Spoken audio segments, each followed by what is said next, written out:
ये कहानी है दो गरीब किसानों की जो अपने अपने परिवार के साथ रहते थे और दिन रात मेहनत करके अपनी छोटी छोटी जमीनों पर खेती किया करते थे ताकि वो अपना और अपने परिवार वालों का पेट भर सके। तो एक दिन वो दोनों किसानों की एक साथ मौत हो जाती है। जब मरने के बाद वो दोनों ऊपर जाते हैं तो ऊपर वाला उनसे कहता है कि बताओ तुम्हारी पिछली जिंदगी में क्या कमी रह गई थी ताकि तुम्हारी इस जिंदगी में मैं उसे पूरा कर सकूं। अब ये सुनकर पहला किसान आगे बढ़ा और बोला, ऐ ईश्वर, आपने मुझे बहुत ही दुख भरी जिंदगी दी थी। मेरे पास कुछ भी नहीं था। मैं हर दिन बैल की तरह खेतों में मेहनत करता था और जो कमाता था वो बस किसी तरह खाने पीने के लिए ही काफी होता था। मैंने अपनी जिंदगी में कभी अच्छे कपड़े नहीं पहने और ना ही दूसरों की तरह जिंदगी का मजा लिया था। मेरे हाथ हमेशा खाली ही रहे थे। आपने मुझे कैसी जानवरों जैसी जिंदगी दी थी। तो ईश्वर ने उसकी बात सुनी और उससे पूछा कि तो अब बता कि तुझे अगले जन्म में क्या चाहिए। किसान ने तुरंत कहा, ईश्वर मुझे ऐसा बना दो कि मुझे कभी किसी को कुछ देने की जरूरत न पड़े। मैं बस सबसे लेता ही रहूं। मुझे सिर्फ पाना है, देना नहीं है। ईश्वर ने हामी भरी और कहा, ठीक है, तेरी इच्छा पूरी करता हूँ, तू जा। इसके बाद ईश्वर ने दूसरे किसान की तरफ देखा और उससे पूछा, तुम्हारी जिंदगी में क्या कमी रह गई थी, बताओ।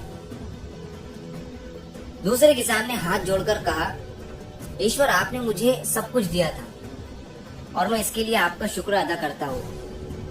मुझे अच्छा परिवार मिला था, मेहनत करने के लिए जमीन मिली थी और मैं जो भी कमाता था उससे मेरे घर वालों का पेट भर जाता था।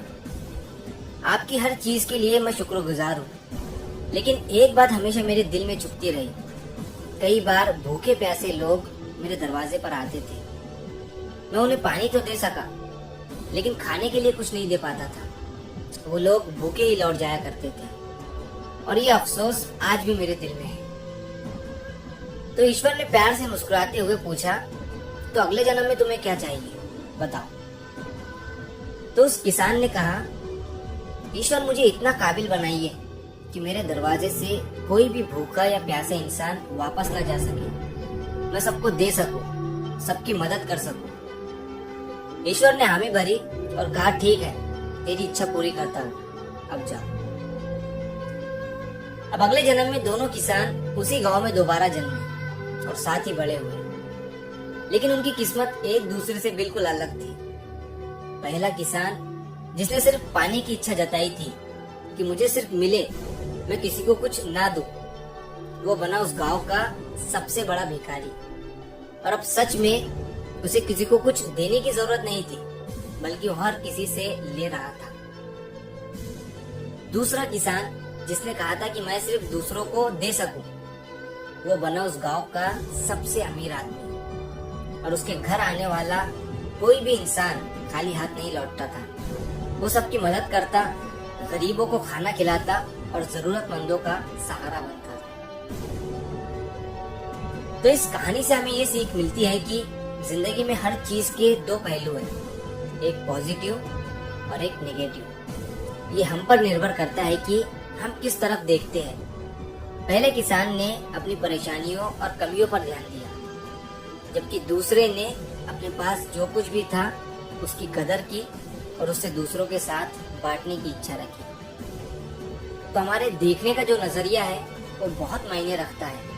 अगर आपके ऊपर बड़ी प्रॉब्लम भी आ गई, लेकिन आप पॉजिटिव तरीके से उसे देख रहे हो, तो आप उस प्रॉब्लम को आसानी से सॉल्व करके आगे बढ़ जाओगे। तो अगर आप इस कहानी को और भी लोगों तक पहुंचाना चाहते हो तो इस वीडियो को लाइक करिए ताकि YouTube इस वीडियो को और भी लोगों तक पहुंचाए। और अगर कहानी अच्छी लगी हो तो हमारे चैनल को सब्सक्राइब जरूर करिए। मिलता हूँ मैं अगली बार इसी तरह की कहानी के साथ। तो सब्र करो, शुक्र करो और जिंदगी में आगे बढ़ो।